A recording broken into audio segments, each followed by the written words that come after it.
ಇಲ್ಲಿ ನಾನು ಕಾರ್ಡ್ ಮಾಡ್ಕೊಂಡ್ಬಿಟ್ರೆ ಎಲ್ಲ ಗಾಳಿ ತಡೆನೂ ಇಲ್ಲಾಗುತ್ತೆ. So rest of my farm ಈ ಕಡೆ ನೀವೇನು ನೋಡ್ತಿದ್ದೀರಲ್ಲ, ಇದಕ್ಕೆ ಸಂಪೂರ್ಣ ಒಂದು ಜೈವಿಕ ರಕ್ಷಣೆ, ಬಯೋ ಪ್ರೊಟೆಕ್ಷನ್ ನನಗೆ ಈ ಕಾಡಲ್ಲಿ. ನಾನು ಶಾಶ್ವತವಾಗಿ ಹಸು ಸಾಕೊಂಡು ಸುಖವಾಗಿ ಎದ್ದು ಬಿಡ್ತೀನಿ ನನ್ನ ಗೋಕುಲ ಅನ್ಕೊಂಬಿಟ್ಟಿದ್ದೆ. ತುಂಬ ಒಳ್ಳೆ ಉತ್ತಮವಾದ ಗೊಬ್ಬರ ಆಗುತ್ತೆ, ಔಷಧಿ ಗುಣಗಳಿದೆ. ನೋಡಿ ಗಾಯ ಆದರೆ ಹಿಂಗೆ ಅಂದ್ಬಿಟ್ಟು ಹಿಂಗೆ ಇಟ್ಕೊಂತೀವಲ್ವ, ನಾನು ಮನೇಲಿ ಕಿಟಿಗಳು ಹಂಗೆ ಇಟ್ಕೊಂಡಿದ್ದೀನಿ. ಅಡುಗೆ ಮನೇಲಿದ್ದರೂ ನನಗೆ ಅರ್ಧ ತೋಟ ಕಾಣಬೇಕು. ಮುಖ್ಯ ಬೆಳೆ ಸಂಗಾತಿ ಸಸ್ಯ ಮೊದಲನೇದಿಂದನೇ ಮಾಡಬೇಕು. ಹಸಿರು ಗಿಡಕ್ಕೆ ಹಸಿರು ಬೆಳೆ ಅಥವಾ ಸಂಗಾತಿ ಸಸ್ಯಗಳು. The more milk I produce, the more loss it will be. ಪ್ರಕೃತಿ ಕಾಡನ್ನು ನನ್ನನ್ನು ಕೇಳಿ ಬೆಳೆಸುತ್ತಾ? ಕರೆಂಟ್ ಬಂತಾ, ಮೋಟ್ರನ್ ಆಯಿತಾ, ನೀರು ಹರ್ತಾ ಇದೆಯಾ, ಎಲ್ಲ ನನಗೆ ಮನೇಲಿದ್ದ ಕಾಣಿಸುತ್ತೆ. ಕೇವಲ ಇನ್ನು 2 ಬೇಸಿಗೆ, ಈ 25 ಬೇಸಿಗೆ 26 ಬೇಸಿಗೆ, ಅವೆರಡಕ್ಕೆ ನನ್ನ ವಿಂಕ್ಲರ್ ಸಿಸ್ಟಮಲ್ಲಿ ಜಾಗ ನೀರು ಕೊಟ್ಬಿಟ್ರೆ ಆಮೇಲೆ ಆ ವಾಲ್ನ ಪರ್ಮನೆಂಟಾಗಿ ಬಂದು ಮಾಡ್ಬಿಡ್ತೀನಿ. ಮಾಡಿ ನಿಮ್ಮ ತೋಟದಲ್ಲಿ 20% ಜಾಗ ಕಾಡು ಮಾಡಿ, ಅರಣ್ಯ ಕೃಷಿ ಮಾಡಿ. ಈ ನನ್ನ ತೋಟ ಹಾಸನ ಜಿಲ್ಲೆ ಆಲೂರು ತಾಲೂಕು ಪಾಳ್ಯ ಹೋಬಳಿ ಮಡಬಲು ಗ್ರಾಮ ಪಂಚಾಯತಿಗೆ ಸೇರಿದಂಥ ಜಾಗ. ಹಾಸನ ಮಂಗಳೂರು ಹೈವೇ ಏನಿದೆ ಅಥವಾ ಬೆಂಗಳೂರು ಮಂಗಳೂರು ಹೈವೇ ಏನಿದೆ, ಅದಕ್ಕೆ ಈಗ NH75 ಅಂತ ಇಟ್ಟಿದ್ದಾರೆ.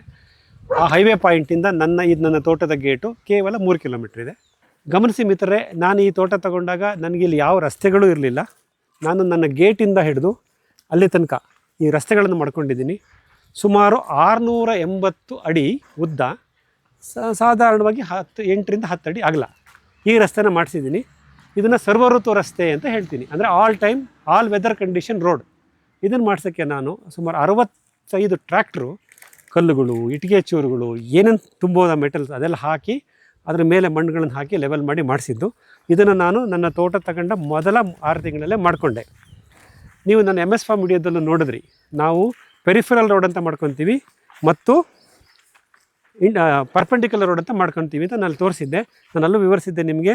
ಪೆರಿಫೆರಲ್ ರೋಡ್ನ ಒಂದು ಬದಿಯಲ್ಲಿ ಒಂದು ಪೈಪ್ಲೈನ್ ಹೋಗಿದೆ, ಅದರ ಮೇಲೂ ನಾನು ಸಾರ್ವಜನಿಕ ಸ್ಥಿರೀಕರಣ ಸಸ್ಯಗಳನ್ನು ಹಾಕ್ಕೊಂಡಿದ್ದೀನಿ. ಮತ್ತು ಪರ್ಪೆಂಡಿಕ್ಯುಲರ್ ರೋಡ್ಗಳಲ್ಲಿ 2 ಸೈಡು ಮಾವು ಮತ್ತು ಹಲಸು ಹಾಕಿದ್ದೆ ಅಂತ ಹೇಳಿದ್ದೀನಿ. ನೀವು ಅದನ್ನು ಗಮನಿಸಿರ್ತೀರ. ಅದೇ ರೀತಿ ನಾನು ಇಲ್ಲಿ ಮಾಡ್ಕೊಂಡಿದ್ದೀನಿ. ಇಲ್ಲಿ ನನ್ನ ಸಸ್ಯರಾಶಿಗಳನ್ನು ಸೃಷ್ಟಿ ಮಾಡ್ಕೋಬೇಕು. ಸೊ ಇಲ್ಲೇನು ಮಾಡಿದ್ದೀನಿ ನೋಡಿ, ಇದು ನಂದು ಇಂಟರ್ನಲ್ ರೋಡು. ನನ್ನ ಮೇಯ್ನ್ ಗೇಟಿಂದ ನನ್ನ ಮನೆ ಹಾಯ್ಕೊಂಡು ಹಿಂಗೆ ಬರುತ್ತೆ. ಹಿಂಗೆ ಇದು ಸುಮಾರು 12 ಅಡಿ 14 ಅಡಿ ಬಿಟ್ಕೊಂಡಿದ್ದೀನಿ. ಇದರಿಂದ ನನ್ನ ತೋಟ ಶುರುವಾಗುತ್ತೆ. ಯಾವುದೇ ಕಾರಣಕ್ಕೂ ನಾನಲ್ಲೂ ನನ್ನ MS ಫಾರ್ಮಲ್ಲೂ ಹೇಳಿದ್ದೆ, ನಾವು ತೋಟದ ಮನೆ ಕಟ್ಟಬೇಕು, ಅದಕ್ಕೊಂದು ಪೋರ್ಟಿಕೋ ಇರಬೇಕು, ಅದು ಹೈಯೆಸ್ಟ್ ಪ್ಲೇಸ್ ಆಫ್ ದ ಲ್ಯಾಂಡಲ್ಲಿ ಇರಬೇಕು. ಆ ಮನೆಯಿಂದ 270 ಡಿಗ್ರಿ ನನ್ನ ತೋಟದ ವ್ಯೂ ಸಿಗಬೇಕು. ಮೋಸ್ಟ್ಲಿ ನೀವು ಇದನ್ನು ನೆನೆಸ್ಕೊಂಡಿದ್ದೀರಾ ಅಂತ ಅನ್ಕೊತೀನಿ. ಅದನ್ನೇ ನಾನು ಇಲ್ಲಿ ಮಾಡಿದ್ದೀನಿ. ನೋಡಿ, ಇದು highest place of the land, ಇಲ್ಲಿ ನಾನು ಮನೆ ಕಟ್ಟಿದ್ದೀನಿ. ಇದು ಪೂರ್ವ ಮತ್ತು ದಕ್ಷಿಣ ಈ ಭಾಗದಲ್ಲಿದೆ. ಇದರಲ್ಲಿ ನಾನು ಮನೇನ ಈಗ ಉದ್ದು ಕಟ್ಕೊಂಡು ಬಂದಿದ್ದೀನಿ. ಅಂದರೆ ನನ್ನ ತೋಟದ ವ್ಯೂ ಯಾವುದು ಇಲ್ಲಿ ಬ್ಲಾಕ್ ಆಗ್ತಿಲ್ಲ. ನಾನು ಜಸ್ಟ್ ನನ್ನ ಮನೆ ಹಿತ್ತಲ ಕಡೆ ಭಾಗದಲ್ಲಿ ತೆಕ್ಕೊಂಡು ಬಂದುಬಿಟ್ರೆ ಸಾಕು, ನನಗೆ ನನ್ನ ತೋಟದ ಆಲ್ಮೋಸ್ಟ್ 320 ಡಿಗ್ರಿ ವ್ಯೂ ಸಿಗುತ್ತೆ. ಅಂದರೆ ಹಿಂದ್ಗಡೆ ಬಂದರೆ ಇಡೀ ತೋಟನೇ ಆಲ್ಮೋಸ್ಟ್ ಕಾಣುತ್ತೆ. ನನ್ನ 99% ನೋಡಿ ಈ ಥರ ಕಾಣುತ್ತೆ. ಇದು ಬಹಳ ಮುಖ್ಯ. ಯಾಕೆಂದರೆ ನಾನು ಮನೆಯಿಂದ ಕಿಟಿಗಳು ಹಂಗೆ ಇಟ್ಕೊಂಡಿದ್ದೀನಿ. ಅಡುಗೆ ಮನೇಲಿದ್ದರೂ ನನಗೆ ಅರ್ಧ ತೋಟ ಕಾಣಬೇಕು. ನಾನು ಮಲ್ಕೊಳ್ಳೋ ಜಾಗದಲ್ಲಿ, ನನ್ನ ಕಂಪ್ಯೂಟರ್ ಜಾಗದಲ್ಲೂ ನನಗೆ ಅರ್ಧ ತೋಟ ಕಾಣಬೇಕು. ಈ ಥರ ಮಾಡ್ಕೊಂಡಿದ್ದೀನಿ. ಕರೆಂಟ್ ಬಂತಾ, ಮೋಟ್ರನ್ ಆಯಿತಾ, ನೀರು ಹರ್ತಾ ಇದೆಯಾ, ಎಲ್ಲ ನನಗೆ ಮನೇಲಿದ್ದ ಕಾಣಿಸುತ್ತೆ.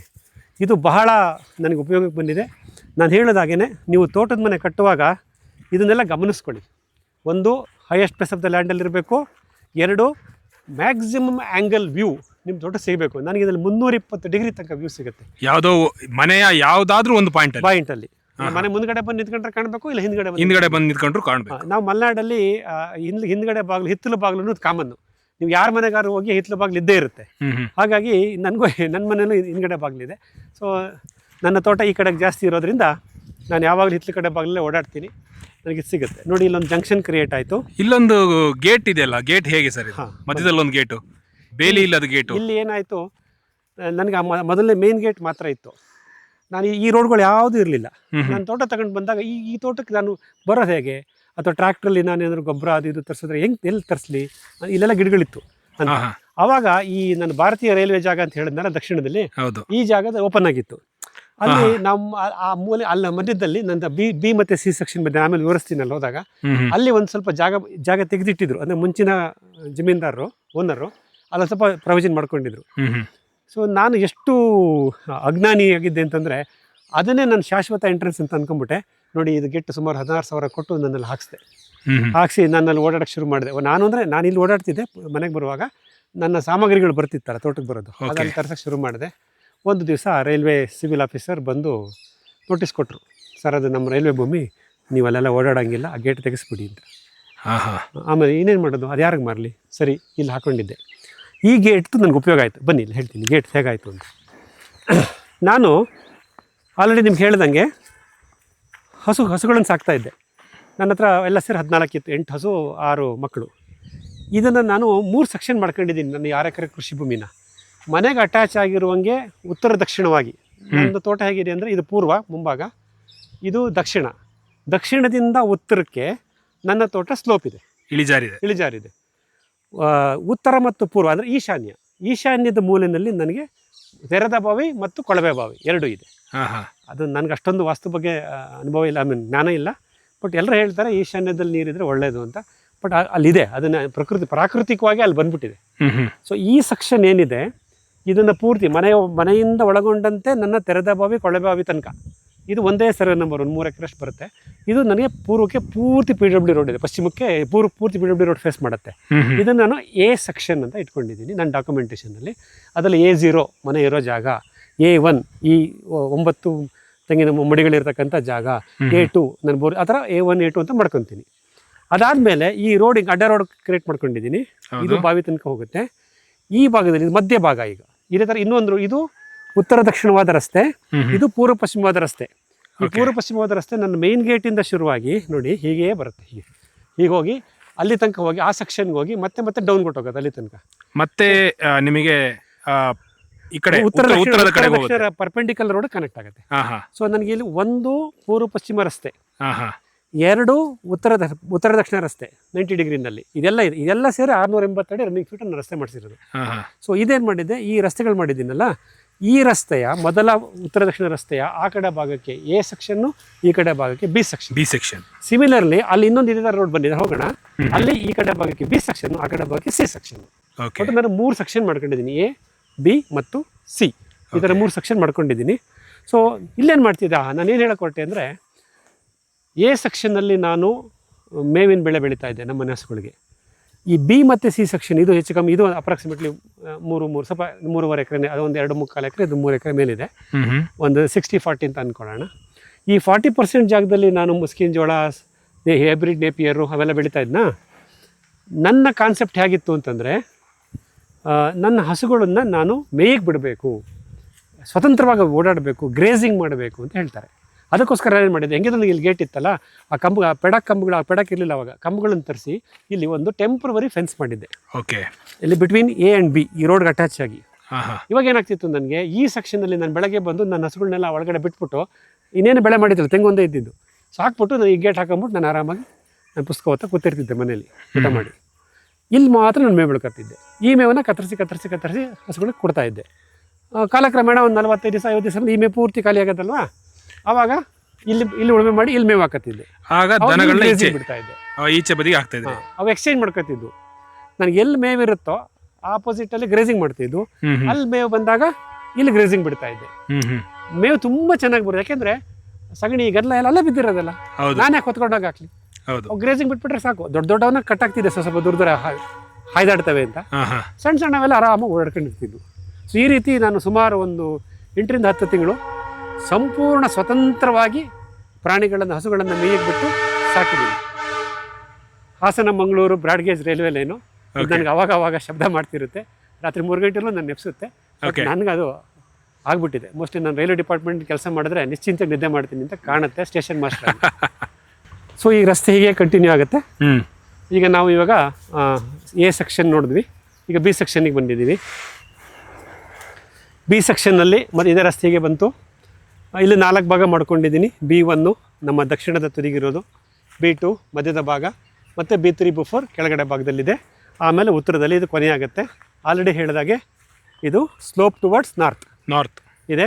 ಆ ಮಾವಿನ ಮರ ಮುಂಚೆನೇ ಇತ್ತು, 3 ಅಂಜೂರದ ಮರ, 1 ಮಾವಿನ ಮರ, ಒಂದು ಸಿಲ್ವರ್ಗಳಿತ್ತು, ಅದೆಲ್ಲ ತೆಗ್ಸಾಕ್ಬಿಟ್ಟೆ. ಸಿಲ್ವರ್ ಯಾಕೋ ನನಗೆ ಮುಂಚೆಯಿಂದನೂ ನನಗೆ ಇಷ್ಟ ಆಗಲಿಲ್ಲ. ಸುಮಾರು ಒಂದು 850 ಸಿಲ್ವರ್ ಗಿಡಗಳು, ಮರ ಅಂತ ಹೇಳೋಕ್ಕಾಗಲ್ಲ ನಾನು, ಗಿಡಗಳಿದ್ವು. ಒಂದು 50ಕ್ಕೆ ಮೆಣಸು ಬಳ್ಳಿ ಹಬ್ಸುವಂಥ ಒಂದು ಪ್ರಯತ್ನ ಮಾಡಿದ್ರು. ಅದನ್ನೆಲ್ಲ ತೋರಿಸಿ ನನಗೆ ನನ್ನ ಹತ್ರ ಜಾಸ್ತಿ ದುಡ್ಡು ಇಸ್ಕೊಂಡ್ರು ಅಂತ ಕಾಣುತ್ತೆ ದ ಸೆಲ್ಲರ್. ಓಕೆ. ಬಟ್ ನನಗೆ ಆಮೇಲೆ ಅರ್ಥ ಆಯಿತು ಈ ಸಿಲ್ವರ್ ಇವೆಲ್ಲ ಆಗಲ್ಲ, ಯಾಕಂದರೆ ತೆಂಗಿನ ತೋಟದಲ್ಲಿ ಅವೆಲ್ಲ ಇದ್ದಷ್ಟು ನನಗೆ ತೆಂಗು ಅಭಿವೃದ್ಧಿ ಆಗಲ್ಲ ಅಂತ ನಮ್ಮ ಅಪ್ಪಾಜಿ ಹೇಳಿದ್ರು. ಹಾಗಾಗಿ ಇದನ್ನೆಲ್ಲ ಬೇರೆ ಸಮೇತ JCB ಕರೆಸಿ ಎಲ್ಲ ಸಿಲ್ವರು ಕಿತ್ತಾಕ್ಸ್ಬಿಟ್ಟೆ. ಈಗ ನೀವು ಸಿಲ್ವರ್ ನೋಡೋದೇ ಇಲ್ಲ, 1-2 ಪಳ್ಳಿ ಹೊಡಿಕೆಗಳು ಉಳಿದಿದ್ದಾವೆ. ಬಟ್ ಮಾವು ಉಳಿಸ್ಕೊಂಡಿದ್ದೀನಿ, ಆ 3 ಅಂಜೂರದ ಗಿಡಗಳು ಉಳಿಸ್ಕೊಂಡಿದ್ದೀನಿ. ನೋಡಿ ಈ ಭಾಗದಲ್ಲಿ ತೆಂಗು ನೋಡಿ, ಇದೊಂದು ಬ್ಲಾಕಲ್ಲಿ ನನಗೆ 7-3-21 ಮರ ಇದೆ. ಇಲ್ಲಿ ಇದಿದೆ. ಈ ನನಗೆ ಅನುಭವಕ್ಕೆ ಬಂದಿರೋದು ನೋಡಿ, ವಿಶಾಲವಾಗಿ ದಕ್ಷಿಣದಿಂದ ಪೂರ್ವದಿಂದ ನನಗಿದು ನೈಋತ್ಯ, ದಕ್ಷಿಣ ಮತ್ತು ಪಶ್ಚಿಮ ಮಧ್ಯಭಾಗ ನೈಋತ್ಯ ಅಂತ ಹೇಳ್ತೀವಿ, ಸಕಲೇಶ್ಪುರ. ಸೊ ನನಗೆ ಮುಂಗಾರು ಮಳೆ ಬರೋದೇ ಈ ಕಡೆಯಿಂದ. ಆಮೇಲೆ ಇದು ಪೂರ್ವ, ನಾನು ವಾಸ ಮಾಡೋ ಮನೆ ಈ ಜಾಗ, ಮತ್ತು ರೈಲ್ವೆ ಭೂಮಿ ಎಷ್ಟು ವಿಶಾಲವಾಗಿದೆ, ಅಲ್ಲೆಲ್ಲ ಓಪನ್ ಸ್ಪೇಸ್ ಇದೆ. ನೈಋತ್ಯ ಮುಂಗಾರು ಈ ಕಡೆಯಿಂದ ಬರುತ್ತೆ, ಸಾಕಷ್ಟು ಮಳೆ ಬರುತ್ತೆ. ಈ ಬ್ಲಾಕ್ಗಳಿದೆಯಲ್ಲ, ಈ B1 B2 ಮತ್ತು C1 ಆ ಕಡೆ ಬ್ಲಾಕು, ಇದಿಷ್ಟು ಏರಿಯಾ ಸಮೃದ್ಧವಾಗಿ ಗಾಳಿಯನ್ನು ಪಡ್ಕೊಳ್ಳುತ್ತೆ. ಗಾಳಿ ಮತ್ತು ಮಳೆ ನೀರನ್ನು ಬಿಸಿಲು ಚೆನ್ನಾಗಿ ಬೀಳುತ್ತೆ ಬೆಳಗ್ಗೆ ಹೊತ್ತು. ಆಮೇಲೆ ಮಧ್ಯ ಹೊತ್ತು ಬೀಳುತ್ತೆ, ಯಾಕಂದರೆ ನಾನು ಪಶ್ಚಿಮಕ್ಕೆ ಈ ಗಿಡಗಳು ಹಾಕ್ತಿದ್ದೀನಿ. ಆಮೇಲೆ ಮಳೆ ನೀರು ಸಾಕಷ್ಟು ಬರುತ್ತೆ. ಆಮೇಲೆ ಅಡ್ಡ ಬದುಗಳು ಹಾಕ್ಸಿದ್ದೀನಿ ನೋಡಿ, ಇದೆಲ್ಲ ಅಡ್ಡ ಬದುಗಳು ಹಾಕ್ಸ್ಬಿಟ್ಟಿದ್ದೀನಿ. ಸೊ ಮಳೆ ನೀರಿನ ಕೊಯ್ಲು ಆ ಮಟ್ಟಕ್ಕೆ, ಆ ಹಂತಕ್ಕಾಗುತ್ತೆ. ಹಾಗಾಗಿ ಇಲ್ಲಿ ನನಗೆ ತೆಂಗಿನ ಮರಕ್ಕೆ ರೋಗಗಳು ಕಡಿಮೆ.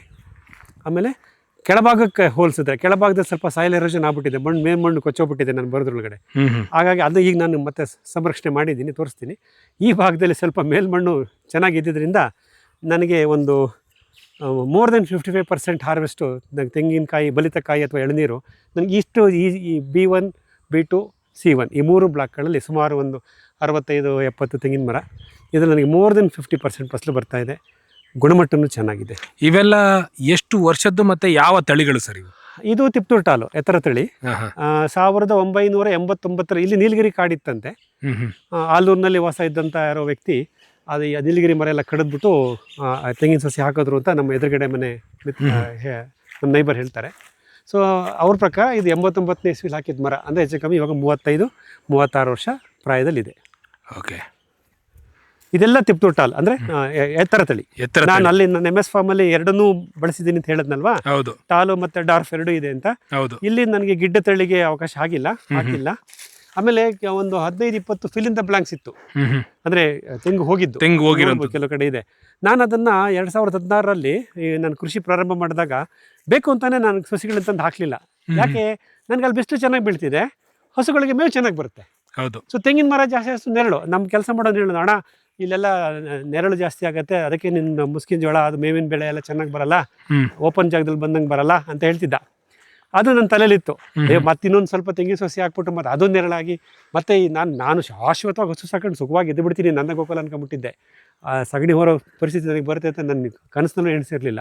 ಕೂತ್ಕೊಂಡು ಹಾಲು ಕರಿಬೇಕು ಅನ್ನೋದು ನನಗೆ ಗೊತ್ತಿರಲಿಲ್ಲ. 40 ಲೀಟರ್ ಹಾಲು ಕರಿತಿದ್ದೆ ಪ್ರತಿದಿನ. ಮಿತ್ರರೇ, ನಾನೆಲ್ಲ ಮಾಡಿ ಇವಾಗ ನಾನು ಗೌರವಿತ ಕೃಷಿ ಬಗ್ಗೆ ಮಾತಾಡ್ತಿದ್ದೀನಿ. ದಯವಿಟ್ಟು ಯಾರು ಅದನ್ನ ಅಫೆನ್ಸಿವ್ ಆಗಿ ತಗೋಬೇಡಿ ಅಲ್ವಾ. ಅಲ್ಲ, ಕೆಲವು ಈಗ ವಿಡಿಯೋಗಳಲ್ಲಿ ನೀವು ಹೇಳಿದಾಗ ಎಷ್ಟೋ ಜನ ಮಾತಾಡ್ತಾರೆ, ಓ ಇವ್ರೇನಪ್ಪ ಇವರು ಹಿಂಗೆ ಹೇಳ್ತಿದ್ದಾರೆ ಅಂತ ಹೇಳ್ಬಿಟ್ಟು. ಸೊ ಆ ಒಂದು ಕಾರಣದಲ್ಲಿ ಎಲ್ಲ ಮಾಡಿದ್ದಾದ್ಮೇಲೆ ನಾವು ಒಂದು ಅನುಭವದ ಮಾತುಗಳನ್ನ ಹೇಳ್ಬೋದು ಅಲ್ವಾ. ಹಾಗಾಗಿ ಎಲ್ಲ ಈ ನನಗಾಗಿರೋ ಅನುಭವ ನಿಮ್ಗಳಿಗೆ ಆಗದೆ ಇರ್ಬೋದು, ಅಲ್ಲ ಆಗಲಿ ಅಂತ ನಾನು ಬಯಸಲ್ಲ. ಆದರೆ ಈ ಪ್ರಾಕೃತಿಕ ಸನ್ನಿವೇಶ, ಈ ಮಲೆನಾಡಿನ ಈ ಭಾಗ, ಇಲ್ಲಿ ಬೀಳ್ತಕ್ಕಂಥ ಮಳೆ, ಇಲ್ಲಿ ಎತ್ತರಕ್ಕೆ ಬೆಳೆದಿರ್ತಕ್ಕಂಥ ನನ್ನ ಕಲ್ಪವೃಕ್ಷ, ಈ ವಾತಾವರಣದಲ್ಲಿ ನಾನು ಹಸುಗಳನ್ನು ತಂದು ಪ್ರಯತ್ನ ಮಾಡಿದ್ದು ಒಂದು ಕಾರಣದಿಂದ ನನಗೆ ಫೇಲ್ ಆಗಿರ್ಬೋದು. ಆಮೇಲೆ ಆಬ್ವಿಯಸ್ಲಿ ನನ್ನ ಜೊತೆ ಕೆಲಸಗಾರರು ಸಿಗಲಿಲ್ಲ, ಕೆಲಸಗಾರ ಇಟ್ಕೊಂಡು ನಡೆಸೋಷ್ಟು ಶಕ್ತಿನೂ ನನಗಿರಲಿಲ್ಲ. ಯಾಕಂದ್ರೆ ನಾನು ಆಲ್ರೆಡಿ ನನ್ನ ಸ್ಟ್ಯಾಟಿಸ್ಟಿಕ್ಸ್ ಹೇಳಿದ್ದೀನಿ. ನನ್ನ ಹಾಲು ಉತ್ಪಾದನಾ ವೆಚ್ಚ, ನನಗೆ ಹೇಳಿದ್ಮೇಲೆ ಗೊತ್ತಿಲ್ಲ, ನನ್ನ ಹಾಲು ಉತ್ಪಾದನಾ ವೆಚ್ಚ 36 ರೂಪಾಯಿ ಪರ್ ಲೀಟರ್. ಎಲ್ಲ ಹೊರಗಡೆಯಿಂದ ತಂದು ಹಾಕ್ತಿದ್ನ, ದಾಣಿ ಮಿಶ್ರಣ, ಪಾಲಿಶ್ ತೋಡು, ಆಳುಮೂಳೆಲ್ಲ. ಹಾಗಾಗಿ 36 ರೂಪಾಯಿ 1 ಲೀಟ್ರಿಗೆ ನಾನು ಹಾಲು ಉತ್ಪತ್ತಿ ಮಾಡ್ತಿದ್ದೆ. KMF ನಮಗೆ ಎಷ್ಟು ಕೊಡ್ತಿದ್ರು ಗೊತ್ತಿದ್ರೆ 24 ರೂಪಾಯಿ. ಅದೇ ಥರ 4 ರೂಪಾಯಿ ಪ್ರೋತ್ಸಾಹಧನ ಬಂತು ಹೋದ್ರು ಆಯಿತು. ಸೊ ಈ ಥರ ಪರಿಸ್ಥಿತಿಯಲ್ಲಿ ನಾನು 36 ರೂಪಾಯಿ ಕೊಟ್ಟು 36 ರೂಪಾಯಿ ಖರ್ಚು ಮಾಡಿ 1 ಲೀಟ್ರ್ ಹಾಲು ಉತ್ಪಾದನೆ ಮಾಡಿ 24 ರೂಪಾಯಿಗೆ ಮಾರಿದ್ರೆ ಹೇಗೆ ನಾನು ಆರ್ಥಿಕತೆಯನ್ನು ಅಭಿವೃದ್ಧಿ ಮಾಡ್ಕೊಳ್ಳೋಕ್ಕೆ ಸಾಧ್ಯ? ಹೌದು. ಇಂಗ್ಲೀಷಲ್ಲಿ ನಾನು ಹೇಳ್ತಿದ್ದೆ ಇದನ್ನು, the more milk I produce the more loss it will be ಅಂತ. ಹತಾಶನಾಗಿ ಆ ಪರಿಸ್ಥಿತಿ ನಾನು ತಲುಪಿಟ್ಟೆ ಇಲ್ಲಿ. ಹೌದು, ನನ್ನ ಕಾರಣಗಳು ಇರ್ಬೋದು, ನಾನು ಜ್ಞಾನ ಇಲ್ಲದೆ ನೀರು ಧುಮುಕಿದ್ದೆ, ಬಟ್ ಅದನ್ನ ಕಲ್ತ್ಕೊಂಡಿದ್ದೀನಿ. ಯಾಕೆ ಅದನ್ನು ಇಷ್ಟು ವಿಸ್ತಾರವಾಗಿ ಇವತ್ತು ಹೇಳ್ಕೊತಿದ್ದೀನಿ ಅಂತಂದರೆ, ಎಷ್ಟೋ ಜನಕ್ಕೆ ಈ ಥರ ಮಾಡಬೇಕು ಅಂತ ಆಸೆ ಇರುತ್ತೆ, ಬಟ್ ಈ ಎಲ್ಲ ಪ್ಯಾರಾಮೀಟರ್ನೂ ಎವ್ಯಾಲ್ಯೂಯೇಟ್ ಮಾಡಿ ಆಮೇಲೆ ನೀವು ಮುಂದುವರಿರಿ ಅನ್ನೋದು. ನೋಡಿ, ಇದು ನನ್ನ 2ನೇ ರಸ್ತೆ, ಇದು ದಕ್ಷಿಣ ಉತ್ತರವಾಗಿದೆ, BC ಮಧ್ಯದಲ್ಲಿ. ಇದು ನನ್ನ B ಸೆಕ್ಷನ್ ಮತ್ತು C ಸೆಕ್ಷನ್ ಇದೆ. ಇದು ನನ್ನ B2 ಬ್ಲಾಕು, ಇದು C1 ಬ್ಲಾಕು. ಈ C1 ಬ್ಲಾಕಲ್ಲಿ ನನಗೆ 3 2012ರಲ್ಲಿ ನನ್ನ ಮುಂಚೆ ಇದ್ದಂಥ ಜಮೀನ್ದಾರರು ಹಾಕ್ಸಿದಂಥ ಗಿಡಗಳು. ಇದಕ್ಕೆ ಫಿಗ್ ಅಂತೀವಿ ಇಂಗ್ಲೀಷಲ್ಲಿ, FIG. ಅಂಜೂರದಲ್ಲಿ 2 ಥರ. ಈ ಅಂಜೂರ ಬಂದು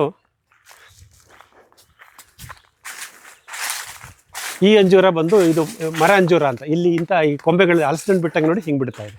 ಫಸ್ಟು ನನ್ನ ಬುಡದಲ್ಲಿ ಬಿಡ್ತಾ ಇತ್ತು ನನ್ನ 2016-17ರಲ್ಲಿ. ಇದು ವಿಸ್ತಾರವಾಗಿ ಬೆಳೆ ಸಣ್ಣ ಗಿಡ ಇತ್ತು ನಾನು ಇಲ್ಲಿ ಬಂದಾಗ. ಇದು ದೊಡ್ಡ ಗಿಡ ಆಗಿದೆ. ಇದು ನೋಡಿ ಯಾವ ಥರ ಬಿಟ್ಟಿದೆ, ಗೊಂಚಿನ. ಇದು ಮರ ಅಂಜೂರ ಅಂತ. ಇದು ಇಲ್ಲಿ ಹಲಸಿನಕಾಯಿ ಥರ ಬಿಡುತ್ತೆ. ಬಟ್ ನಾವೇನು ಫಿಗ್ ಅಂತ ನಾವು ಡ್ರೈ ಫ್ರೂಟ್ಸ್ ಅಂಗಡಿಲಿ ತರ್ತೀವಲ್ಲ, ಸಣ್ಣಗೆ ಸ್ಲೈಸ್ ಮಾಡಿ ಒಣಗಿಸ್ಬಿಟ್ಟಿರ್ತಾರಲ್ಲ, ಅದು ಗಿಡ ಅಂಜೂರ. ಅದೇನೋ ಪೂನಾ ಅಂಜೂರ ಏನೋ, ಇದನ್ನು ಅದ್ರ ಬಗ್ಗೆ ಮಾಹಿತಿ ಇಲ್ಲ. ಅದು ಎಲೆಗಳಲ್ಲಿ ಬಿಡುತ್ತೆ. ಈ ಎಲೆಗಳಿದೆಲ್ಲ ಬಿಟ್ಟರೆ ಇಲ್ಲಿ ಇಂಥ ಜಾಗದಲ್ಲಿ ಬರುತ್ತೆ. ಅದು ಮೋಸ್ಟ್ಲಿ ಹೈಬ್ರಿಡ್ ಫಿಗ್ ಅಂತ, ಅಂದರೆ ನಾವು ಡ್ರೈ ಫ್ರೂಟಲ್ಲಿ ಯೂಸ್ ಮಾಡೋ ಅಂಜೂರ. ಇದು ನೇಟಿವ್ ಅಂಜೂರ. ಇದಕ್ಕೆ ಏನು ಹೇಳ್ತಾರೆ ಗೊತ್ತಿಲ್ಲ, ಬಟ್ ಇದಿದೆ. ನನಗೆ ಈ ಮರ ಬಹಳ ಇಷ್ಟ. ಯಾಕೆ ಅಂತಂದರೆ ನೋಡಿ, ನೀವು ಗೊತ್ತಿದೆ, ನಾನು ಆಲ್ರೆಡಿ ಹೇಳಿದ್ದೀನಿ, ಡ್ರೈ ಬಯೋಮಾಸ್, ಒಣ ದ್ರವ್ಯಗಳು ನೋಡಿ ಇದನ್ನೆಲ್ಲ ಉತ್ಪತ್ತಿ ಮಾಡುತ್ತೆ. ಸಣ್ಣ ಗೊಬ್ಬರ ತಾನೇ ಉತ್ಪತ್ತಿ ಮಾಡ್ಕೊಳ್ಳುತ್ತೆ. ನಾನು ಏನೂ ಕೇಳಲ್ಲ. ಅಗಲವಾದ ಎಲೆ, ಕಡಿಮೆ ನೀರಲ್ಲೂ ಬೆಳೆಯುತ್ತೆ, ನೀರು ಕೊಡದಿದ್ರೂ ಬೆಳೆಯುತ್ತೆ, ಜಾಸ್ತಿ ಮಳೆ ಬಂದರೂ ತಡ್ಕೊಳ್ಳುತ್ತೆ, ಸೊ ಉಚಿತವಾಗಿ ಬೆಳೆಯುತ್ತೆ. ಆದರೆ ಇದು ವಿಶೇಷ ಏನಪ್ಪ ಅಂದರೆ ಇಷ್ಟೊಂದು ಹಣ್ಣು ಬಿಡುತ್ತೆ. ಆದರೆ ಇದನ್ನು ನಾನು ಮೌಲ್ಯವರ್ಧನೆ ಮಾಡೋದು, ಫ್ಲೈಸ್ ಮಾಡೋದು ಮಾಡೋಕ್ಕಾಗಲ್ಲ. ಯಾಕೆಂದರೆ ಪಾಪ ನನ್ನ ಮುಂಚೆ ಇದ್ದಿದ್ದ ಜಮೀನ್ದಾರು ತಂದಾಕ್ಬಿಟ್ಟವ್ರೆ. ಅವ್ರಿಗೆ ಇದು ಗೊತ್ತಿತ್ತೋ ಇಲ್ಲೋ ನನಗೂ ಗೊತ್ತಿಲ್ಲ. ಇದು ನಾನು ಏನು ಮಾಡ್ತೀನಿ ಅಂದರೆ, ನಮ್ಮ ಜಿಮ್ಮಿ ಇದೆಯಲ್ಲ ಅದಕ್ಕೆ ಕೊಡ್ತೀನಿ. ಚೆನ್ನಾಗಿ ಹಣ್ಣಾಗುತ್ತೆ. ಹಿಂಗೆ ಬರ್ತೀನಿ ನೋಡಿ, ನನ್ನ ಪಕ್ಕ ಬಂದು ಕೂತಿದ್ದಾನೆ ಅಲ್ಲದೆ. ಇದು ನೋಡ್ತೀರಿ, ಇದು ತುಂಬ ಕೆಂಪು ಹಣ್ಣಾಗಬೇಕು. ಎಷ್ಟು ಹಣ್ಣಾಗಬೇಕು ಅಂದರೆ ಹಿಂಗೆ ಅಮ್ಕೋದ್ರೆ ನೋಡಿ, ಅಲ್ಲಿರಬೇಕು, ಅಲ್ಲಿದೆ, ತುಂಬ ಹಣ್ಣಾಗಿರಬೇಕು. ಹೌದು. ಇನ್ನು ಕೆಂಪು ಹತ್ತಿ ಹಣ್ಣು ಅಂತೀವಲ್ಲ, ಆ ಥರ ಇರುತ್ತೆ. ಅಲ್ಲಿ ನನ್ನ ಹತ್ತಿ ಮರನೂ ಇದೆ, ಆ ಕಡೆ ತೋರಿಸ್ತೀನಿ. ಹಿಂಗೆ ಅಮ್ಕೋದ್ರೆ ಹಿಂಗೆ ಮೆತ್ತಗಿರಬೇಕು. ಇದು ತಿನ್ನಲ್ಲ, ನಾನು ಜಿಮ್ಮಿನೂ ತಿನ್ನಲ್ಲ. ಇನ್ನು ಅಲ್ಲೊಂದಿದೆ ನೋಡಿ, ಇಲ್ಲ ಗಟ್ಟಿ ಇದೆ, ಹಾಲು ಬರುತ್ತೆ. ಇದು ಹಾಲು ಬರಬಾರ್ದು. ಈ ಥರ ಕಿತ್ಕೊಂಡು ನಾನು ಇದನ್ನ ಹೀಗೆ ತೊಟ್ಟನ್ನು ತೆಗೆದು ಹೀಗಂದರೆ 2 ಭಾಗ ಆಗುತ್ತೆ. ಹೀಗೆ ನೋಡಿ, ಈ ಬೆಳ್ಳಗಿದೆಯಲ್ಲ ಇದನ್ನು ಕೆಂಪಾಗುತ್ತೆ. ಇದು ಈ ಬೀಜ ಎಲ್ಲ ತಿನ್ಬೋದು, ಏನು ತೊಂದರೆ ಇಲ್ಲ. ಈ ಸ್ಕಿನ್ ಒಂದು ತೆಕ್ಕತ್ತೀವಿ ಇದನ್ನ.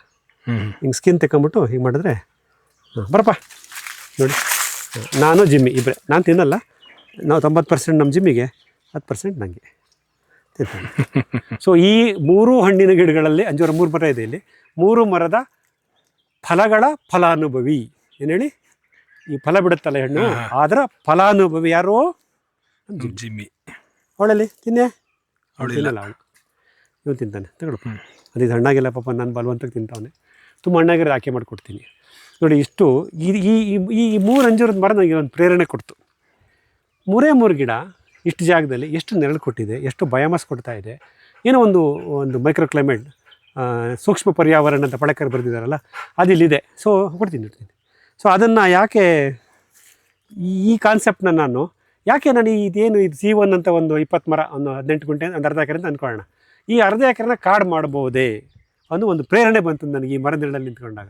ಹಾಗಾಗಿ ನಾನು ಕೃಷಿಕ ಮಿತ್ರರೇ, ಇದು ಪೂರ್ತಿ ನೋಡಿ, ಏನು 3 ಲೈನು 7 ಮರ, 7 3 21 ಮರ, 30 ಅಡಿಗೆ ಒಂದೊಂದು ಅಂತ ಅಂದ್ಕೊಂಡ್ರೂ ಒಂದು ಅರ್ಧ ಎಕರೆ ಅಂತ ಮೋಸ ಇಲ್ಲ. ಇದನ್ನು ನಾನು ಇವಾಗ ಕಾಡು ಮಾಡೋಕ್ಕೆ ಹೊರಟಿದ್ದೀನಿ. ಅದಕ್ಕೆ ಏನು ಮಾಡಿದ್ದೀನಿ, ಈಶಾ ಫೌಂಡೇಶನ್ನಿಂದ 500 ಗಿಡಗಳು ತರಿಸಿ ನೋಡಿ, ಇಲ್ಲಿ ಗಮನಿಸ್ಬೋದು, ಹಾಕಿದ್ದೀನಿ. ಮೊನ್ನೆ ಡಿಸೆಂಬರ್ನಲ್ಲಿ ಇವೆಲ್ಲ ಶುರು. ಇಲ್ಲೊಂದಿದೆ, ಇಲ್ಲಿಂದ ಶುರು ನೋಡಿ, ಈ ಥರ ಲೈನ್ಗಳು, ಸಾಲಿಂದ ಸಾಲಿಗೆ 12 ಅಡಿ, ಮಧ್ಯದಲ್ಲಿ ಒಂದು ಹಾಕ್ತೀನಿ ಆಮೇಲೆ. ಸೊ ಇಲ್ಲಿ ಈ ಗಿಡಗಳು ಹಾಕೊಂಡು ಹೋಗಿದ್ದೀನಿ. ಇದಿಷ್ಟು ಫಾರೆಸ್ಟ್ ಗಿಡಗಳು. ಒಂದು ಲೈನಲ್ಲಿ 12 ಗಿಡ ಬಂದಿದೆ. ಆ ಥರ 8 ಲೈನ್ ಇದೆ. 12 8 96, ಒಂದು 100 ವೃಕ್ಷಗಳನ್ನು ಇಲ್ಲಿ ನಾನು ಬೆಳೆಸಬೇಕು ಅಂತ ಆಸೆ. ಅದಕ್ಕೆ ಪ್ರೇರಣೆ ಈ ನಮ್ಮ ಮಂಜೂರದ ಮರ. ಇದರಲ್ಲಿ ಎಲ್ಲ ಹೇಳ್ತಾರೆ, ನೀನು ಇಲ್ಲಿ ಕಾಡು ಮಾಡಿಬಿಟ್ರೆ ನಿಂದು 20 ತೆಂಗಿನ ಮರದ ಫಸಲು ಹೋಗುತ್ತೆ ಅಂತ. ಪರವಾಗಿಲ್ಲ, ನನಗೆ ಆ 20 ಮರದ ತೆಂಗಿನ ಫಸಲು ಮುಖ್ಯ ಅಲ್ಲ, 100 ಅರಣ್ಯ ವೃಕ್ಷಗಳು ಈ ಜಾಗದಲ್ಲಿ ಬೆಳಿಬೇಕು. ಇದಕ್ಕೆ ಇನ್ನೊಂದು ಕಾರಣ ಹೇಳ್ತೀನಿ. ಇದು C1 ಬ್ಲಾಕು, ನನ್ನ ಮನೆ ಥರ. ಇದು highest place of the land, ಎತ್ತರದ ಪ್ರದೇಶ. ಇದು ನೈಋತ್ಯದಲ್ಲಿ ರೈಲ್ವೇಸ್ ಭೂಮಿ ಇರೋದ್ರಿಂದ ನನಗೆ ಗಾಳಿ ಬೆಳಕು ಮಳೆ ಜಾಸ್ತಿ ಬರುತ್ತೆ, ಪೂರ್ವದಿಂದನೂ ಬರುತ್ತೆ. ಸೊ ಈ ಜಾಗದಲ್ಲಿ ನಾನು ಕಾಡು ಮಾಡಿದ್ರೆ ಆ ಬಫರ್ ಝೋನ್ ಅಂತ ನಾನು ನನ್ನ MS ಫಾರ್ಮಲ್ಲಿ ಹೇಳಿದ್ನಲ್ಲ, ಅದು ನನಗೆ ಇಲ್ಲಿ ಕ್ರಿಯೇಟ್ ಆಗುತ್ತೆ. ಸೊ ಇಲ್ಲಿ ನಾನು ಬಫರ್ ಝೋನ್ ಮಾಡ್ಕೊಂಬಿಟ್ರೆ, ಇದರ ನೈಋತ್ಯದಿಂದ ಬರ್ತಕ್ಕಂಥ ಗಾಳಿ ನಮಗೆ ಇಲ್ಲಿ ಸ್ವಲ್ಪ ನೈಋತ್ಯದ ಗಾಳಿ ಜಾಸ್ತಿ, ನಾವು ನೈಋತ್ಯ ಮುಂಗಾರಿನಲ್ಲಿ ಜಾಸ್ತಿ ಮಳೆ, ಸಕಲೇಶ್ಪುರ ಭಾಗ. ಅದಕ್ಕೆ ಏನು ಮಾಡ್ತೀವಿ, ಇಲ್ಲಿ ನಾನು ಕಾಡು ಮಾಡ್ಕೊಂಬಿಟ್ರೆ ಎಲ್ಲ ಗಾಳಿ ತಡೆನೂ ಇಲ್ಲಾಗುತ್ತೆ. So rest of my farm, ಈ ಕಡೆ ನೀವೇನು ನೋಡ್ತಿದ್ದೀರಲ್ಲ, ಇದಕ್ಕೆ ಸಂಪೂರ್ಣ ಒಂದು ಜೈವಿಕ ರಕ್ಷಣೆ, ಬಯೋ ಪ್ರೊಟೆಕ್ಷನ್ ನನಗೆ ಈ ಕಾಡಲ್ಲಿ ಸಿಗುತ್ತೆ. ಆ ಒಂದು ಕಲ್ಪನೆಯಿಂದ ನಾನು ಇಲ್ಲಿ ಕಾಡು ಮಾಡೋಕ್ಕೆ ಹೊರಟಿದ್ದೀನಿ. ತುಂಬ ಸಣ್ಣ ಗಿಡಗಳು ಈಗಷ್ಟೇ ಹಾಕಿದ್ದೀನಿ. ನನಗೆ ಈ ಬೇಸಿಗೆಯಲ್ಲಿ ಒದ್ದಾಡ್ತಿದ್ದೀನಿ, ನೀರಿಲ್ಲ. ಅಂದರೆ ಬರುತ್ತೆ, ನಿಧಾನಕ್ಕೆ ಬರುತ್ತೆ. ತಾಳ್ಮೆ ಇದೆ, ಯಾವ ಗಿಡ ಸತ್ತೋಗುತ್ತೋ ಮತ್ತೆ ಚೇಂಜ್ ಮಾಡ್ತೀನಿ. ಬಟ್ ಫಾರೆಸ್ಟ್ ಮಾಡಲೇಬೇಕು ಅನ್ನೋ ಉದ್ದೇಶದಿಂದ ಹೊರಟಿರೋದು. ಎಲ್ಲ ಚೆನ್ನಾಗಿ ಚಿಗುರು ಬಂದಿತ್ತು ಮಿತ್ರರೆ. ಆ ಮೊಲ ಬಂದ್ಬಿಟ್ಟು ಆ ಕುಡಿಯೆಲ್ಲ ತಿನ್ಕೊಂಡು ಹೋಗ್ಬಿಡುತ್ತೆ. ಎಷ್ಟು ಹುಲ್ಲೆಲ್ಲ ಬೆಳೆಸಿದ್ದೀನಿ ನೋಡಿ, ಅದನ್ನು ತಿನ್ನಲ್ಲ, ಬಟ್ ನನ್ನ ಗಿಡನೇ ತಿನ್ಕೊಂಡು ಹೋಗಿ. ಸೊ ಈ ರೀತಿ ಇದಿದೆ. ನಿಮಗೆಲ್ಲ ಗೊತ್ತಿರ್ಬೋದು, ಇದು ಲಂಟಾನ ಅಂತ, ಕಾಡು ಗುಲಾಬಿ ಅಂತ ಹೇಳ್ತೀವಿ. ಇದರಲ್ಲಿ ಸಾಕಷ್ಟು ಔಷಧೀಯ ಗುಣಗಳಿದೆ. ಫಸ್ಟು ಇದನ್ನು ನನ್ನ ತಾಟಿದ್ದು ಇದು ವೈರಿ, ಇದನ್ನು ಬುಡ ಸಮೇತ ಕಿತ್ತಾಕ್ಸ್ಬೇಕು ಅಂತ ಯೋಚನೆ ಮಾಡ್ತಿದ್ದೆ. ಯಾವಾಗ ನಾನು ಇದನ್ನು ರೈತರು ಅದನ್ನು ನೋಡೋದು ವೈರಿ ಅಂತ ಮಾಡ್ತಾರೆ, ಯಾವಾಗ ನಾನು ಇದನ್ನು ಅರಣ್ಯ ಕೃಷಿ ಅಂತ ಅಕ್ಸೆಪ್ಟ್ ಮಾಡ್ಕೊಂಬಿಟ್ಟು ನಾವು ಮಾನಸಿಕವಾಗಿ ಅರಣ್ಯದಲ್ಲಿ ಇದಿರಲೇಬೇಕಲ್ಲಪ್ಪ ಅಂತೇಳಿ ಇದನ್ನು ಬಿಟ್ಟಿದ್ದೀನಿ. ಬಟ್ ಇದನ್ನು ಇನ್ವೇಸಿವ್ ಆಗಿ ಬೆಳೆಯೋಕ್ಕೆ ಬಿಡಲ್ಲ, ಅಂದರೆ ಅತಿಯಾಗಿ ಬೆಳೆಯೋಕ್ಕೆ ಬಿಡಲ್ಲ. ಈ ಥರ ನೋಡಿ ವರ್ಷಕ್ಕೊಂದು ಸತಿ 2 ಸತಿ ಹಿಂಗೆ ಕಟ್ ಮಾಡಿಸ್ತೀನಿ. ನೋಡಿ ಕಾಂಡ ಹೆಂಗೆ ಬಂದಿದೆ. ಇವತ್ತು ಬಯಲಾಗಿರ್ತಕ್ಕಂಥ ಈ ಪ್ರದೇಶದಲ್ಲಿ ಏನಾದರೂ ಬಯೋಡೈವರ್ಸಿಟಿ ಇದ್ದು, ಎಲೆಗಳು ಉದುರಿಸ್ಕೊಂಡು ಗೊಬ್ಬರ ಹಾಕ್ತಾಯಿದ್ದು, ಮಳೆ ನೀರನ್ನು ಹಿಡಿದಿಟ್ಕೊಳ್ತಿರ್ತಕ್ಕಂಥ ಆಳವಾದ ಬೇರಿರ್ತಕ್ಕಂಥ ಗಿಡ ಅಂದರೆ ನನ್ನ ಲಂಟನ. ನಾನು ಪ್ರೀತಿಯಿಂದ ಹೇಳಬಲ್ಲೆ. ಲಂಟನದ ಎಲೆ ಒಳ್ಳೆ ಬಯೋಮಾಸ್, ಖಂಡಿತ ತುಂಬ ಒಳ್ಳೆ ಉತ್ತಮವಾದ ಗೊಬ್ಬರ ಆಗುತ್ತೆ, ಔಷಧೀಯ ಗುಣಗಳಿದೆ. ನೋಡಿ ಗಾಯ ಆದರೆ ಹಿಂಗೆ ಅಂದ್ಬಿಟ್ಟು ಹಿಂಗೆ ಇಟ್ಕೊಂತೀವಲ್ವ, ಅಲ್ಲೇ ತೋರಿಸುತ್ತೆ ಅದೆಷ್ಟು ಔಷಧೀಯ ಗುಣ ಇದೆ ಅಂತ. ನಾವು ವಿಜಯಪ್ರಕಾಶ್ ಹೆಗಡೆ ಅವ್ರ ತೋಟಕ್ಕೆ ಹೋದಾಗ ಡಾಕ್ಟರ್ ಹೆಗಡೆ ಸರ್ ನಮ್ಗೆ ಹೇಳಿದ್ರು, ಈ ಲಂಟಾನ ಎಲೆಗಳನ್ನು ಯೂಸ್ ಮಾಡಿ ಒಂದು ಡ್ರಮ್ಗೆ ಇದನ್ನು ಹಾಕಿ, ಇದರಲ್ಲಿ ನೀರನ್ನು ಕಷಾಯ ಥರ, ಅಂದರೆ ವಿತೌಟ್ ಬಾಯ್ಲಿಂಗ್, ಸುಡೋದು ಬೇಡ, ನೀರನ್ನು ಬಿಸಿ ಮಾಡೋದು ಬೇಡ, ಕರಗಿಸಿದ್ರೆ ಆ ಲಂಟನ ರಸ ಬರುತ್ತಲ್ಲ, ಅದನ್ನು ಅವರು ಪೆಸ್ಟಿಸೈಡ್, ಆರ್ಗ್ಯಾನಿಕ್ ಪೆಸ್ಟಿಸೈಡ್ ಅಂತ ಯೂಸ್ ಮಾಡ್ಬೋದು ಅಂತ ಹೇಳಿದ್ದಾರೆ. ನಮಗೂ ಅದು ಮಾಹಿತಿ ಕೊಟ್ಟಿದ್ದಾರೆ, ನಾವು ಕೇಳ್ಕೊಂಬಂದಿದ್ದೀವಿ. ಹಾಗಾಗಿ ಇದರಲ್ಲಿ ಆ ಗುಣನೂ ಇದೆ. ನಾಳೆ ನಾನು ನನಗೇನಾದ್ರು ಪೆಸ್ಟ್ ಕಂಟ್ರೋಲಿಗೆ ಬೇಕು ಅಂದರೆ ನೋಡಿ, ಇದು ಒಂದು ನನಗೆ ಔಷಧಿ ಸಸ್ಯವಾಗಿ ನೋಡಿ, ನೀವು ಗಮನಿಸಿ ಎಷ್ಟಿದೆ. ಹೌದು, ನಾಟ್ ಲೆಸ್ ದೆನ್ 35-40 40 ಲಂಟನೇ ಇದೆ ಇಲ್ಲಿ. ತುಂಬಾ ಒಂದು ವಿಪರೀತವಾಗಿ ಬೆಳೆಯೋದಕ್ಕೆ ಬಿಡಬಾರ್ದು. ಇಷ್ಟೇ ಹಿಂಗೆ ಕಟ ಮಾಡ್ತಿದ್ರೆ ಆಯ್ತಲ್ಲ ಸರ್. ನೋಡಿ ಹೌದು, ಹಿಂಗೆ ಮಾಡಿದ್ದೀನಿ, ಬರ್ತಾ ಇರುತ್ತೆ, ಬರಲಿ. ಅಂದರೆ ಯಾವುದನ್ನು ನಾವು ಕಳೆ, ಇನ್ವೇಸಿವು, ಡ್ಯಾಮೇಜ್ ಮಾಡುತ್ತೆ, ಆಡು ಮುಟ್ಟಲ್ಲ ಅಂತ ಒಂದು ಬಯಾಸಲ್ಲಿ ಇರ್ತೀವಲ್ಲ, ಅದೆಲ್ಲ ಅದ್ರ ಬಗ್ಗೆ ನಂಬಿಕೆಗಳೆಲ್ಲ ಬುಡಮೇಲೆ ಆಗ್ಬಿಡುತ್ತೆ ನಾವು ಪ್ರಕೃತಿಕ ಕೃಷಿಗೆ ತಗೊಂಡಾಗ, ಅರಣ್ಯ ಕೃಷಿ ಕಡೆ ಯೋಚನೆ ಮಾಡಿದಾಗ, ಪ್ರಕೃತಿ ಬಗ್ಗೆ ಯೋಚನೆ ಮಾಡಿದಾಗ, ಪ್ರಾಕೃತಿಕ ಕೃಷಿ ಬಗ್ಗೆ ಯೋಚನೆ ಮಾಡಿದಾಗ ಪ್ರತಿಯೊಂದರಲ್ಲೂ ನಮಗೆ ವಿಶೇಷತೆ ಕಾಣ್ತಾ ಹೋಗುತ್ತೆ. ಆ ಮನೋಭಾವನ ನಾವು ಬೆಳೆಸ್ಕೋಬೇಕು, ಆ ದೃಷ್ಟಿಕೋನ ನಮಗೆ ಬರಬೇಕು. ನಾವು ಪರಿಸರ ಪ್ರಿಯ ಕೃಷಿ ಮಾಡಬೇಕು ಅಂದರೆ ಈ ಸಣ್ಣ ಸಣ್ಣ ಅಂಶಗಳಿಗೂ ನಾವು ಗಮನ ಕೊಡಬೇಕು ಅನ್ನೋದು ನಾನು ಕಲ್ತ್ಕೊಂಡಿರೋ ತಿಳುವಳಿಕೆ. ಹಾಗಾಗಿ ದಯವಿಟ್ಟು ಎಲ್ಲ ಮೂಲ ಮೇಲೆ 1 ಎಕರೆಗೆ ನಾನು 520 ಅಡಿಕೆ ಹಾಕ್ಬಿಡ್ಬೇಕು, 9 ಅಡಿ 7 ಅಡಿ ಅಡಿಕೆ ಹಾಕ್ಬಿಡ್ಬೇಕು, ವರ್ಷಕ್ಕೆ 3 ಸಲ ರೋಟ್ರೆ ಹೊಡೆದ್ಬಿಡ್ಬೇಕು, ಅಡಿಕೆ ಗಿಡದ ಕಾಂಟಕ್ಕೆ ಸುಣ್ಣ ಹೊಡಿಬೇಕು. ಎಷ್ಟು ಮಾಡ್ತೀರಾ ಸ್ನೇಹಿತರೆ, ಏನು ಪ್ರಯೋಜನ? ಹೌದು, ಈ ಥರದೊಂದು ಕಾಡು ನಿರ್ಮಾಣ ಮಾಡಿ ನೋಡಿ. ನಾನು 98 ಮರಗಳು, ಮೇಯ್ನ್ ಮರಗಳು, ಅದಕ್ಕೆ ಬಿಡಿ ಸಂಗಾತಿ ಬೆಳೆಗಳನ್ನು ಹಾಕ್ತೀನಿ, ನೀವು ಹೇಳಿದ್ರೆ ನಾನು ಹಾಕ್ತೀನಿ. ಸೊ ಒಂದೊಂದು ಮರಕ್ಕೆ 2 ಸಂಗಾತಿ ಬೆಳೆ ಅಂದರೆ 100 × 200 200 ಸಂಗಾತಿ ಬೆಳೆಗಳು, 100 ಅರಣ್ಯ ವೃಕ್ಷಗಳು, ಅದ್ರ ಮಧ್ಯೆ ಬರ್ತಕ್ಕಂಥ ಈ ಸ್ವಾಭಾವಿಕ ಬೆಳೆಯುವಂಥ ಗಿಡಗಳು. ನನ್ನ ಒಂದು ಕಲ್ಪನೆ ಏನಿದೆ ಅಂದರೆ ಕೇವಲ ಇನ್ನು 2 ಬೇಸಿಗೆ, ಈ 25 ಬೇಸಿಗೆ 26 ಬೇಸಿಗೆ, ಅವೆರಡಕ್ಕೆ ನಾನು ವಿಂಕ್ಲರ್ ಸಿಸ್ಟಮಲ್ಲಿ ನೀರು ಕೊಟ್ಬಿಟ್ರೆ ಆಮೇಲೆ ಆ ವಾಲ್ನ ಪರ್ಮನೆಂಟಾಗಿ ಬಂದ್ ಮಾಡಿಬಿಡ್ತೀನಿ. ಎಲ್ಲ ಭೂಮಿನೇ ಹಿಡಿದಿಟ್ಕೊಂಡು ರೆಡಿ ಆಗಿಬಿಡುತ್ತೆ. ನಾನು ಇಲ್ಲಿ ಒಳಗಡೆ ಪ್ರವೇಶನೇ ಇಲ್ಲ ನನಗೆ. ಹೌದು, ಏನು ಲಾಸ್ ಆಗ್ಬೋದು ಸ್ನೇಹಿತರೆ? ನನ್ನ ತೆಂಗಿನ ಮರದ ಫಸಲು ಕಮ್ಮಿ ಆಗ್ಬೋದಾ? ಬೇಡ ಬಿಡಿ, 20 ಮರ ತಾನೇ, 200 ಮರದಲ್ಲಿ 10%. ಇಲ್ಲಿ ನಾನು ಆ ಪ್ರಕೃತಿನ ಕ್ರಿಯೇಟ್ ಮಾಡಿದ್ರೆ ನನ್ನ ಬಿ ಬ್ಲಾಕಲ್ಲಿ ಈ ಲಾಸಲ್ಲಿ ಕೊಡುತ್ತೆ ಪ್ರಕೃತಿ. ನಾನೇ ತಲೆ ಕೆಡಿಸ್ಕೋಬೇಕು. ಹಾಗಾಗಿ ಈ ರೀತಿ ನಾವು ದೂರದೃಷ್ಟಿಕೋನ ಇಟ್ಕೊಂಡು ನಾವು ತೋಟವನ್ನು ಡೆವಲಪ್ ಮಾಡ್ಕೊಂಬರ್ಬೇಕು.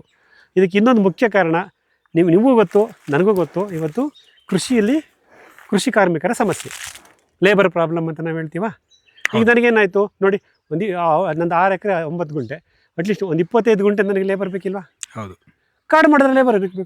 ಹೌದು, ಹಾಗಾಗಿ ನಾನು ಕಾರ್ಮಿಕ ಸಮಸ್ಯೆಯಿಂದನೂ ಮುಕ್ತಿ ಪಡ್ಕೊಂಡಿದ್ದೀನ. ನನಗೆ ಎಷ್ಟು ಬೇಕೋ ಅಷ್ಟು ಆ ಕಡೆ ಕೃಷಿ ಮಾಡ್ಕೊತೀನಿ, ಇದನ್ನು ಕಾಡು ಮಾಡ್ಕೊಂಡಿರ್ತೀನಿ. ಅಂದರೆ ಬದಲಾದ ಸನ್ನಿವೇಶಗಳಲ್ಲಿ ನಮ್ಮ ತೋಟಗಳನ್ನು ನಾವು ಹೇಗೆ ಡೆವಲಪ್ ಮಾಡ್ಕೋಬೇಕು, ಈ ಡಿಸೈನ್ಗಳನ್ನು ಹೇಗೆ ಡೆವಲಪ್ ಮಾಡ್ಕೋಬೇಕು ಅನ್ನೋದು ಭಾಳ ಮುಖ್ಯ ಆಗುತ್ತೆ. ಅದನ್ನು ನಾನಿಲ್ಲಿ ಮಾಡ್ತಾಯಿದ್ದೀನಿ. ಇನ್ನು 2 ವರ್ಷದಲ್ಲಿ ನನ್ನ ಈ ಕಾಡು ತೋಟ ನಿರ್ಮಾಣ ಆಗುತ್ತೆ. ಅದು ನಾನು ಬಿಡಲ್ಲ, ದೃಢಚಿತ್ತನಾಗಿದ್ದೀನಿ. ಮತ್ತೆ ತಂದಾಕ್ತೀನಿ ಜೂನ್ ಜುಲೈನಲ್ಲಿ ಮಳೆ ಬಂದ ತಕ್ಷಣ. ಅದೆಷ್ಟಾರು ಗಿಡ ಹೋಗಲಿ ತಂದಾಕ್ತೀನಿ. ಅದು ಮಾಡಿ ನೋಡಿ, ಬಂದಿದೆ ನೋಡಿ, ಎಲ್ಲ ಗಿಡಗಳು ಬಂದಿದೆ. ಸಂತೋಷವಾಗುತ್ತೆ. ನಾವಿದು ಮೊಲ ಬಂದು ತಿಂದ್ಬಿಡ್ತು, ಇಲ್ಲಾಂದರೆ ಎಲ್ಲಿ ನೋಡಿ. ಬನ್ನಿ ಮಿತ್ರರೇ, ತೋರಿಸ್ತೀನಿ. ಇದು ನನ್ನ ಅರಣ್ಯ ವೃಕ್ಷ. ಇದು ಪಶ್ಚಿಮದಲ್ಲಿರೋ ಸಂಗಾತಿ ಬೆಳೆ. ಇದೇನು ಗಿಡ ಗುರುತಿಸ್ತೀರಾ? ತೊಗರಿ, ಪಿಜನ್ ಗ್ರಾಮ್, ಪೆರಿನಿಯಲ್ ಪಿಜನ್, ಬಹುವಾರ್ಷಿಕ ತೊಗರಿ. ನೋಡಿ, ಇಷ್ಟು ನಾನೇ ಮಾಡಿರೋದು. ನೋಡಿ, ಇಲ್ಲಿ ಗಿಡ ನೆಟ್ಟನ ಸಣ್ಣದೊಂದು ಗುಂಡಿ ಮಾಡಿ ಇನ್ನೊಂದು ಗಿಡ ಹಾಕಿದೆ. ಹೌದು. Want of moisture. ನಾನು ಬೇಸಿಗೆನಲ್ಲಿ ಶುರು ಮಾಡಿದ್ದೀನಿ, ಪ್ರಯತ್ನ ಮಾಡ್ತಿದ್ದೀನಿ, ನನಗೆ ಗೊತ್ತು ನಾನು ಫೇಲ್ ಆಗ್ತೀನಿ ಅಂತ, ಆಗಲಿ ಮತ್ತೆ ಕಲಿತೀನಿ. ಸೊ ಮುಖ್ಯ ಬೆಳೆ ಸಂಗಾತಿ ಸಸ್ಯ ಮೊದಲನೇದಿಂದನೇ ಮಾಡಬೇಕು. ಹಸಿರು ಗಿಡಕ್ಕೆ ಹಸಿರು ಬೆಳೆ ಅಥವಾ ಸಂಗಾತಿ ಸಸ್ಯಗಳು. ಇದನ್ನು ನೀವು ಹಣ್ಣಿನ ಗಿಡ ಹಾಕಿ, ತೆಂಗಿನ ಗಿಡ ಹಾಕಿ, ಕಾಫಿ ಗಿಡ ಹಾಕಿ, ಕೊನೆಗೆ ಫಾರೆಸ್ಟ್ ಗಿಡ ಹಾಕಿ, ಅದಕ್ಕೂ ಬಿಡಿ, ಅದಕ್ಕೂ ನೀವು ಸಂಗಾತಿ ಬೆಳೆ ಕೊಡಿ. ಏನಕ್ಕೆ ಒತ್ತಿ ಹೇಳ್ತಿದ್ದೀನಿ ಅಂದರೆ, ಈ ಕಂಪ್ಯಾನಿಯನ್ ಸ್ಪೀಷೀಸು ಇದ್ರದ್ದು ಮಹತ್ವ ನಾನು ಪ್ರಾಕ್ಟಿಕಲಾಗಿ ನಾನು MS ಫಾರ್ಮಲ್ಲಿ ನೋಡ್ಬಿಟ್ಟಿದ್ದೀನಿ. ಅಲ್ಲಿ ರಿಸಲ್ಟ್ ನನಗೆ ಬಂದಿದೆ. ಅಲ್ಲಿ ಬಂದ ರಿಸಲ್ಟು ನಮ್ಮನೆ ತೋಟದಲ್ಲಿ ಯಾಕೆ ಬರೋಲ್ಲ? ಬಂದೇ ಬರುತ್ತೆ. ನನ್ನ ಪ್ರಯತ್ನ ಆ ಕಡೆಗೆ ಇರಬೇಕು. ಒಂದು ಭಗವಂತ ಒಂದು ಮಳೆ ಬರುತ್ತೆ, ಗಿಡ ಚೆನ್ನಾಗತ್ತೆ, ಕರೆಂಟ್ ಬರುತ್ತೆ, ನೀರು ಬರುತ್ತೆ, ನಾನು ಬಿಡ್ತೀನಿ. ಇಲ್ಲೇ ನನ್ನ ವಿಂಕ್ಲರ್ ಇದೆ, ಕಾಪಾಡ್ತೀನಿ, ಬಿಡಲ್ಲ. ನೋಡಿ, ಇದು ಮಾಗನಿ, ಹೆಬ್ಬೇವು, ಇವು ಇಂಥದ್ದು ಮಾಗನಿ ಗಿಡಗಳು. ತೆಂಗಿನ ಮರದ ಪಕ್ಕ ಹಾಕ್ಬಿಡಿ. ಹಾಗೆ ಏನೇನೋ ರೆಸ್ಟ್ರಿಕ್ಷನ್ಸ್ ಹೇಳ್ತಾರೆ ಮಾಡೋಕೊಟ್ರೆ, ಬಟ್ ನಾವು ಕಾಡು ಮಾಡೋಕೆ ಹೊರಟಾಗ ಯಾವುದೂ ನಿರ್ದಿಷ್ಟವಾದಿಲ್ಲ. ಹೌದು. ಪ್ರಕೃತಿ ಕಾಡನ್ನು ನನ್ನನ್ನು ಕೇಳಿ ಬೆಳೆಸುತ್ತಾ? ಇಲ್ಲ ತಾನೇ? ಹೌದು. ಸೊ ಇದಿಷ್ಟು ಈ ಭಾಗ. ಇದು ಬ್ಲಾಕ್ C1. ಇದು ಒಳ್ಳೆ ಕಾಡಾಗಲಿ, ಇದರಲ್ಲಿ ಬಿಡೋ ಹಣ್ಣು ಬಹಳ ರುಚಿಯಾಗಿರಲಿ. ಮಧ್ಯದಲ್ಲಿ ನೋಡಿ ಎಷ್ಟು ಅದಾಗೆ ಬರುತ್ತೆ ಸ್ನೇಹಿತರೆ. ನನಗೆ ಕಾಡಾಗ್ಬಿಟ್ಟು ಒಂದು 10 ದಾಲ್ಚಿನ್ನಿ ಲವಂಗ ಹಾಕೊಂಡ್ರೆ ಸಾಕು ಈ ಕಾಡೊಳಗಡೆ. ಹೌದು. ಒಂದು 20 ಕರಿಮೆಣಸು ಹಸಿ ಬಸ್ಕೊಂಡ್ರೆ ಸಾಕು. ಹೌದು.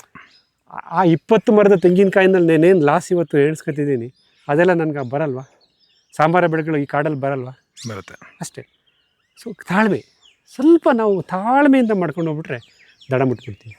ಯಾಕೆಂದರೆ ನಾವು ಪ್ರಕೃತಿಗೆ ಹತ್ತಿರವಾಗಿದ್ದೀವಿ, ಕೂಲಿ ಕಾರ್ಮಿಕರ ಅವಲಂಬನೆಯನ್ನು ಕಡಿಮೆ ಮಾಡ್ಕೊಂಡಿದ್ದೀವಿ, ಹೊರಗಡೆ ತಂದಾಗೋದನ್ನು ಕಡಿಮೆ ಮಾಡ್ತಿದ್ದೀವಿ. ಹೌದು. I think this is the right path for everybody. ಮಾಡಿ, ನಿಮ್ಮ ತೋಟದಲ್ಲಿ 20% ಜಾಗ ಕಾಡು ಮಾಡಿ, ಅರಣ್ಯ ಕೃಷಿ ಮಾಡಿ. ಹೌದು. ಏನು ಕಳ್ಕೊಳ್ಳಲ್ಲ. ಅಂದರೆ ನೀವು ಯಾವ ಜಾಗ ಮಾಡ್ಕೊತೀರಾ, ಹೆಂಗೆ ಸೆಲೆಕ್ಟ್ ಮಾಡ್ತೀರಾ, ಎಷ್ಟು ಬೇಗ ಅಲ್ಲಿ ಕಾಡು ಬಿಲ್ಡ್ ಮಾಡ್ತೀರಾ, ಅದು ನಿಮಗೆ ಸಂಬಂಧಪಟ್ಟಿದ್ದು. ಯಾಕಂದರೆ ನನಗೆ ಇಲ್ಲಿ ನೈಋತ್ಯ ಭಾಗ ಕಾಡಿಗೆ ಇಷ್ಟ ಆಯಿತು, ನಾನು ಮಾಡ್ಕೊಂಡಿದ್ದೀನಿ. ನಿಮ್ಗೆ ಎಲ್ಲಿ ಮಾಡೋಕ್ಕೆ, ನಿಮ್ಮ ತೋಟದಲ್ಲಿ ಮಾಡೋಕ್ಕೆ ಸಾಧ್ಯ ಮಾಡಿ, ಕನಿಷ್ಠ 20% ಮಾಡಿ. ನಾನು ಇನ್ನೊಂದು ಕಡೆ ಕಾಡು ಮಾಡ್ತೀನಿ, ಅದು ಹೇಳ್ತೀನಿ ಅಲ್ಲಿ ಹೋದಾಗ.